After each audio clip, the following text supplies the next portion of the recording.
Assalamualaikum warahmatullahi wabarakatuh.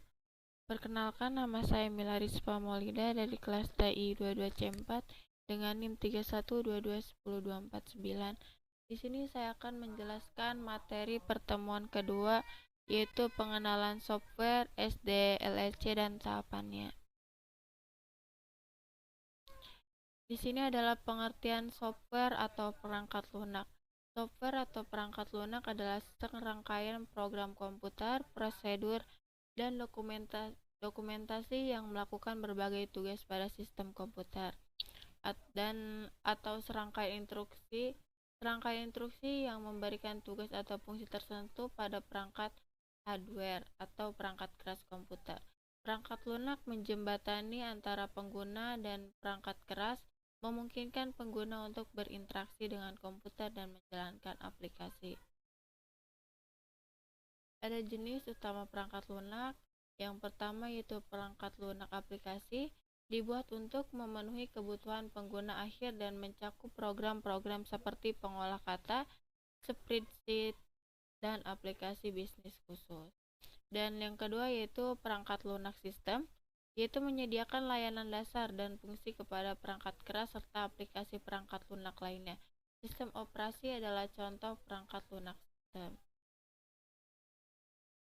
Jenis-jenis perangkat lunak.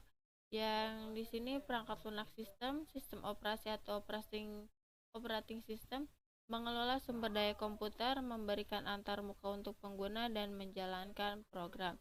Dan yang kedua adalah driver perangkat keras atau device driver, memungkinkan sistem operasi berkomunikasi dengan perangkat keras seperti printer, keyboard, dan mouse. Yang ketiga adalah utilitas sistem atau sistem utilities, menangani tugas-tugas umum seperti manajemen file, pemantauan kinerja, dan perawatan sistem. Dan yang keempat adalah perangkat lunak aplikasi. Perangkat lunak produktivitas atau ya semacam itu, diantaranya yaitu pengolah kata atau word processor, contohnya Microsoft Word dan Google Doc. Di sini ada perangkat lunak pengembangan yaitu development software, ada IDE atau Integrated Development Environment. Fungsinya itu fungsinya seperti Visual Studio dan Eclipse. Dan yang kedua adalah compiler atau interpreter seperti GCC atau GNU Compiler Collection. Dan yang kedua adalah Python. Sekarang perangkat lunak navigasi dan peta. Di sini ada Google Maps. Fungsinya itu untuk menavigasi informasi lokasi. Jadi Google Map itu fungsinya untuk mencari tahu lokasi atau informasi tentang lokasi tersebut. Dan Waze adalah aplikasi navigasi berbasis komunitas. Dan selanjutnya perangkat lunak database, sistem manajemen basis data atau DBMS seperti MySQL, Microsoft SQL Server, dan Oracle Database. Perangkat lunak basis data seperti database software itu membantu dalam desain, pembuatan, dan manipulasi basis data. Ini ada perangkat lunak hiburan, media player seperti VLC, Windows Media Player, dan permainan atau games. Banyak sih sepertinya. Dan yang maksudnya selanjutnya aplikasi streaming musik dan video seperti Spotify dan Netflix. Perangkat lunak jaringan, web browser seperti Google Chrome, Mozilla, dan Microsoft Edge. Aplikasi email seperti Microsoft Outlook atau Gmail juga termasuk. Aplikasi chat dan kolaborasi seperti Slack, Microsoft Teams. Selanjutnya perangkat lunak sistem cerdas, ada asisten seperti Google Assistant, itu juga termasuk perangkat lunak sistem cerdas ya. Terus perangkat lunak pembelajaran mesin untuk analisis data atau prediksi. Perangkat lunak open source, Linux Operating System sebagai contoh dari perangkat lunak sistem open source. Sekarang tentang LibreOffice, alternatif open source untuk perangkat lunak produktivitas. Penting untuk memilih perangkat lunak yang sesuai dengan kebutuhan dan tujuan penggunaan, serta memastikan legalisasi keamanannya. Perangkat lunak yang tepat dapat meningkatkan produktivitas dan memberikan pengalaman penggunaan yang baik. Ini ada jenis perangkat lunak dan menurut pengadaannya. Itu yang pertama, perangkat lunak proprietary. Perangkat lunak yang memiliki dan dikontrol oleh perusahaan atau individu tertentu. Pengguna biasanya harus membeli lisensi untuk menggunakan perangkat ini seperti Microsoft Windows, Microsoft Office, dan Adobe Creative Cloud.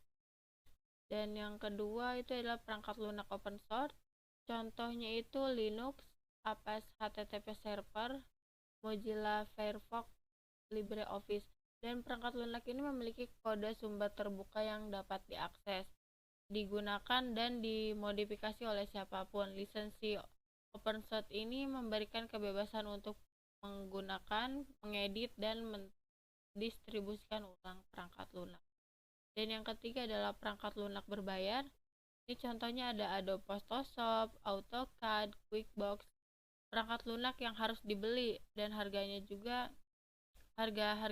lumayan sih, dengan harga tertentu untuk mendapat hak pengguna. Pembayaran ini seringkali mencakup lisensi penggunaan dan dukungan teknis. Yang keempat adalah perangkat lunak freeware. Perangkat lunak yang dapat diunduh dan digunakan tanpa biaya.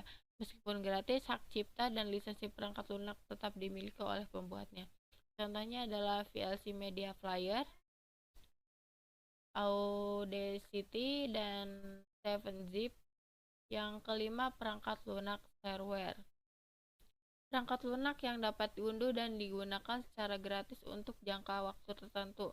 Setelah masa percobaan berakhir, pengguna diharapkan untuk membayar untuk melanjutkan penggunaan. Di sini contohnya ada WinRAR dan IDM. Yang keenam adalah perangkat lunak berlangganan. Perangkat lunak yang diakses dan digunakan oleh pengguna selama periode berlangganan yang telah dibayar. Model bisnis ini semakin umum terutama untuk layanan cloud dan aplikasi berbasis web. Contohnya adalah Microsoft 365 dan Adobe Creative Cloud. Dan yang ketujuh adalah perangkat lunak abandonware. Perangkat lunak yang telah dihentikan pengembangannya dan pemiliknya tidak lagi menyediakan dukungan atau pembaruan. Meskipun demikian, beberapa orang mungkin masih menggunakan atau mendistribusikan versi lama dari perangkat ini. Oke, di sini ada catatan penting. Pemilihan jenis perangkat lunak seringkali tergantung pada kebutuhan, anggaran, dan preferensi pengguna. Memastikan legalitas penggunaan perangkat lunak sangat penting untuk menghindari pelanggaran hak cipta. Di sini berikutnya materi tentang Software Development Life Cycle atau SDLC, yaitu adalah proses yang digunakan untuk merancang, mengembangkan, dan menguji perangkat lunak. Setiap tahapan dalam ini memiliki tujuan dan aktivitas yang berbeda dan membentuk dasar untuk pendekatan pengembangan perangkat lunak secara menyeluruh. Di sini ada tahapannya, yaitu ada perencanaan atau planning. Di sini kita harus mengidentifikasi kebutuhan dan perencanaan sumber daya dan perencanaan jadwal. Pengembangan dan pemangku kepentingan bersama-sama mendefinisikan proyek. Dan yang kedua adalah analisis. Kita tuh harus mengumpulkan kebutuhan dari pengguna dan mendokumentasikannya. Analisis kebutuhan membuat dokumen analisis kebutuhan yang menjadi panduan selama siklus pengembangan. Yang ketiga adalah desain. Ini adalah membuat rancangan perangkat lunak berdasarkan kebutuhan dan analisis. Ini mencakup desain arsitektur, desain detail, dan desain antarmuka pengguna maksudnya. Dan yang keempat adalah implementasi. Menulis kode berdasarkan desain yang telah dibuat. Proses ini juga mencakup pengujian unit, di mana setiap bagian kode diuji secara terpisah, dan perangkat lunak dan dokumentasi yang tepat sangat penting untuk keberhasilan proyek. Yang kelima adalah penguji. Di sini mengidentifikasi dan memperbaiki bug. Cara memastikan bahwa perangkat lunak berfungsi sesuai spesifikasi. Pengujian dapat mencakup pengujian unit, integrasi, dan sistem. Oke, yang keenam adalah implementasi. Membawa perangkat lunak ke dalam lingkungan produksi dan membuatnya tersedia untuk pengguna akhir. Yang ketujuh adalah pemeliharaan atau maintenance, adalah mengevaluasi dan memperbaiki kesalahan atau perubahan yang diperlukan setelah perangkat lunak diterapkan. Ini bisa melibatkan pemeliharaan preventif atau perbaikan bug. Di sini ada catatan penting tentang iterasi dan siklus hidup rekayasa lunak. SDLC dapat linier atau waterfall atau iteratif, misalnya metode Agile. Metode iteratif memungkinkan pengembangan bertahap dan penyesuaian berbasis umpan balik. Di sini juga ada kualitas dan dokumentasi. Kualitas perangkat lunak dan dokumentasi yang tepat sangat penting untuk keberhasilan proyek. Ini ada manajemen proyek. Pengelolaan proyek yang baik melibatkan perencanaan, pemantauan, dan pengendalian untuk memastikan proyek berjalan sesuai dengan rencana. Selanjutnya adalah pengembangan perangkat lunak adalah proses kompleks yang membutuhkan kolaborasi tim, pemahaman kebutuhan pengguna, dan perencanaan yang matang untuk mencapai hasil yang diinginkan. Ini ada tahap perencanaan.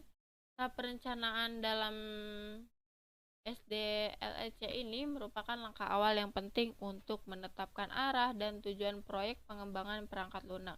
Perencanaan yang matang di awal proyek dapat memastikan bahwa sumber daya dikelola dengan baik dan proyek berjalan sesuai rencana. Di sini berikut adalah tahap perencanaan, yaitu identifikasi proyek. Di sini kita dapat mengidentifikasi proyek melibatkan pemahaman menyeluruh tentang yang perlu dicapai apa aja dan pengidentifikasian tujuan dan batasan proyek adalah langkah awal pencapaian. Jadi langkah awal